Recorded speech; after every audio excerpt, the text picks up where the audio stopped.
Hi guys! Welcome back to my YouTube channel, Kasexy Take Care. For today's video mga kasexy, magla-lunch ako dito sa Hot Palayok. So ito nga palang venue nyo guys. Ayan. Itong kikita nyo guys, maganda ang venue nga guys. Ayan, ito ay restaurant, Filipino restaurant, Hot Palayok dito lang sa Medina Zayed. So ayan guys, sa mga kanilang pagkain, meron silang Japanese food, meron din silang mga sushimi pala, ayan, mga salad. So ayan, eto guys, salad din and corn, at meron din silang ginataan, ayan, ginataan, mga minatamis mga kasexy. At ito naman ay isa ring kakanin, ayan, at ito ay ayun, nakalimutan ko. So, ito kanilang ulam, guys. Hindi ko alam kung ano yan. Meron silang bihon, meron silang rice, and syempre, meron din silang soup. So, ang kinuha ko, guys, ay soup. Ayan, kumuha tayo ng malaking plato. Kasi nga, you can eat all. So, kumuha muna tayo ng bihon, guys. Kasi nag-i-skip na ako ng rice. So, hindi na ako iniiwasan ko yung rice kasi total carbohydrates na rin naman ang bihon, so might as well eat the bihon. And meron din lang silang shrimp.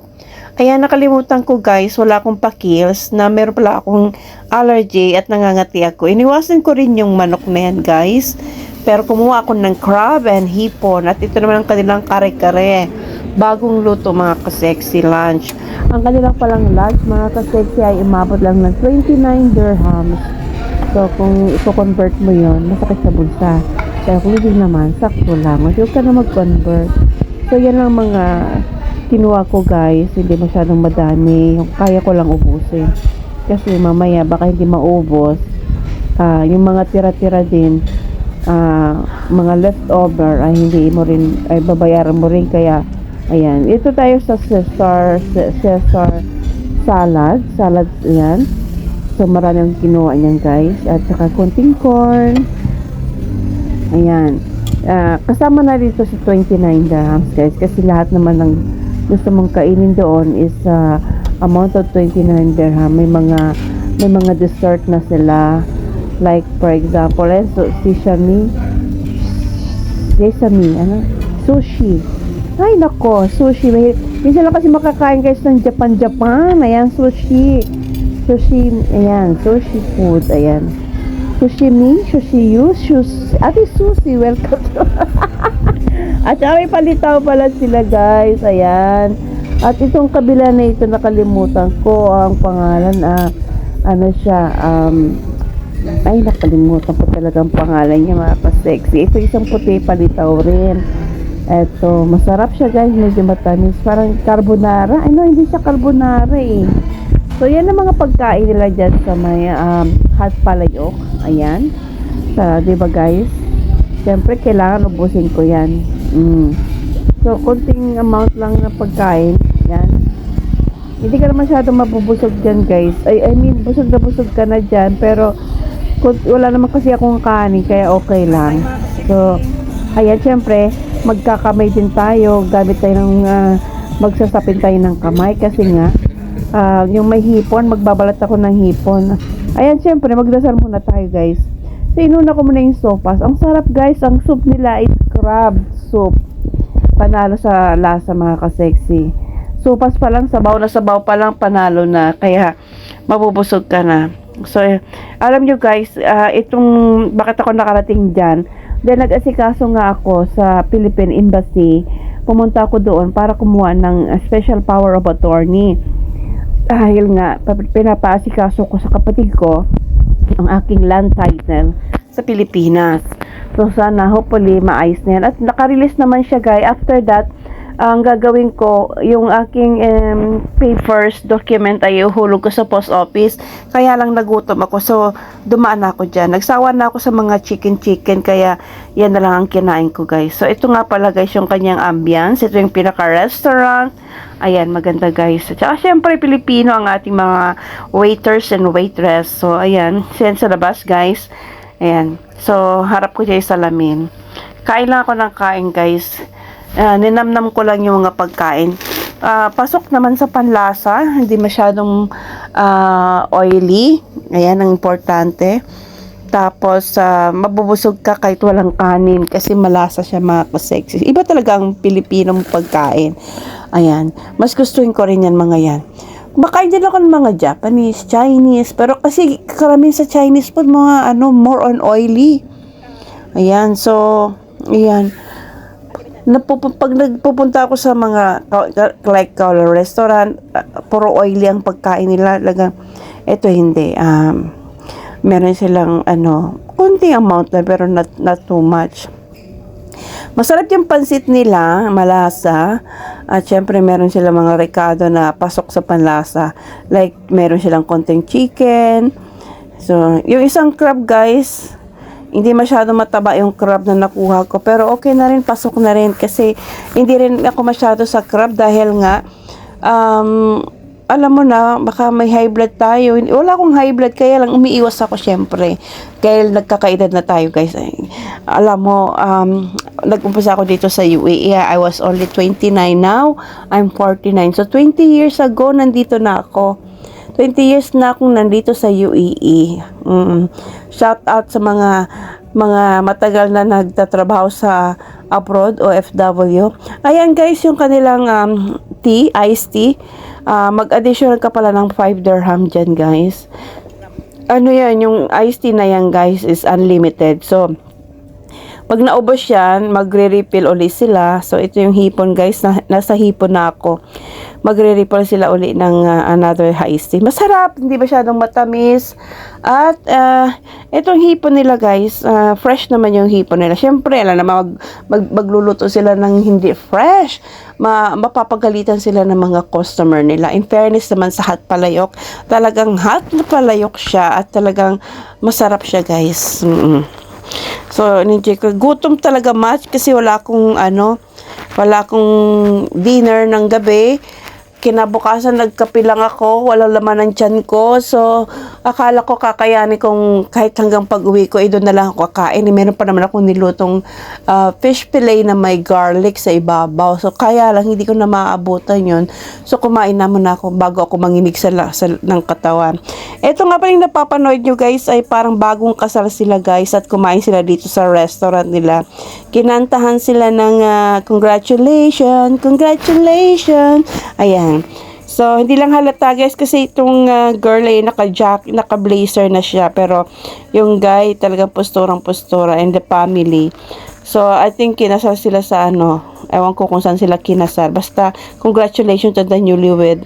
Ayan, nag-enjoy naman ako habang binapanood sila. Kaya, buti na lang na-videohan ko sila. O, diba? Kain uli. Ito, guys, sa Madinat Zayed, hindi lang ito ang Filipino restaurant dyan. Meron din silang pulutan house, hot palayok, at kung iba-iba naman, guys, meron ding mga Arab restaurant and Indian restaurant. Pero karamihan, guys, Indian restaurant dyan. Kasi maraming Indian talaga na pumupunta sa Madinat Zayed mall. Parang siya center, pero pag mall kasi bigger, no? Pero pag center, medium size lang siya. So, kaya mo siyang ikutin the whole day. Ayan. Pero pag malls kasi sobrang laki, hindi mo na maiikot. Ayan, kayang-kaya mo siyang ikutin. Ito naman yung crab nila, guys. Hindi ko na masyadong sinryoso pagkain ng crab. Kasi nga, pag kumakain ako ng crab, parang kulang, parang gutom. So, isa lang kinuha ko, di na ako nagdagdag pa. Tapos, kumain na rin ako ng kare-kare. Ayan. Nasanay na ako, guys, kumain ng walang rice, kaya okay lang. Subukan nyo, guys. Ito, ewan ko kung napapansin nyo kung lumiliit ba ako or no.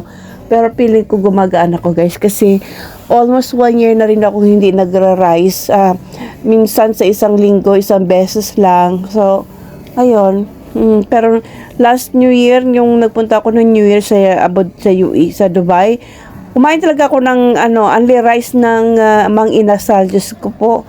Ang pagdating ko, pagbalik ko sa Dubai, Abu Dhabi, ang piling ko, ang taba-taba ko na.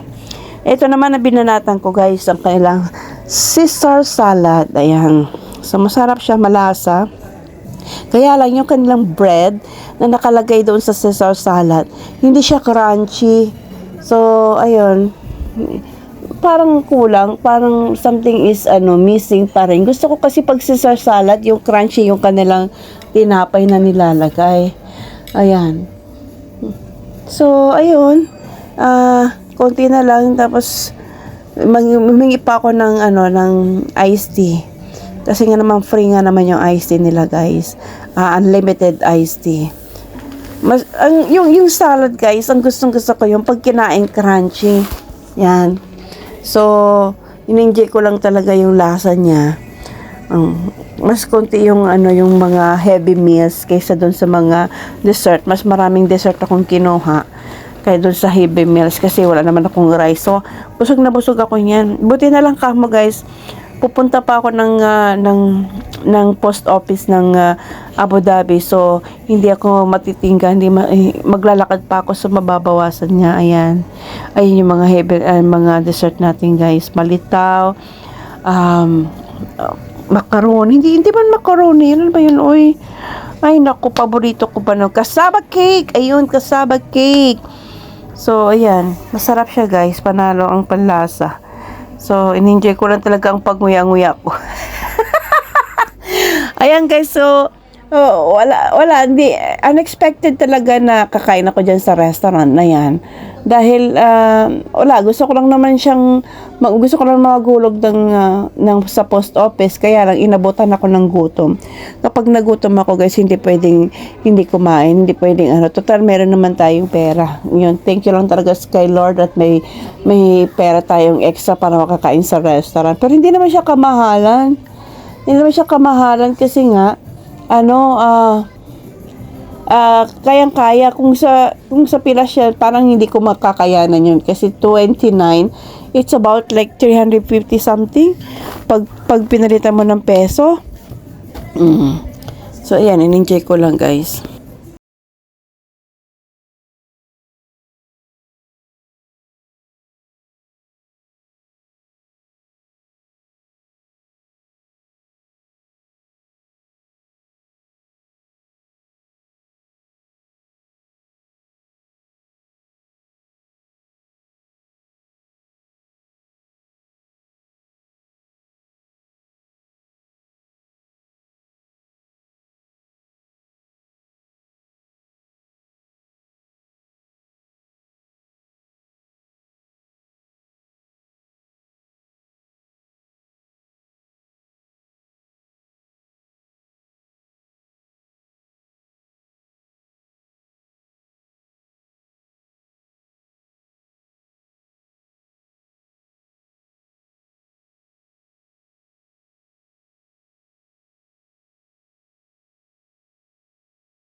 Hello, yan mga ka-sexy. Maraming salamat sa inyong panonood. Please, huwag niyo pong kalimutan mag-like at mag-comment.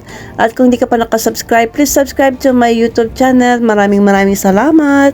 Hanggang sa muli.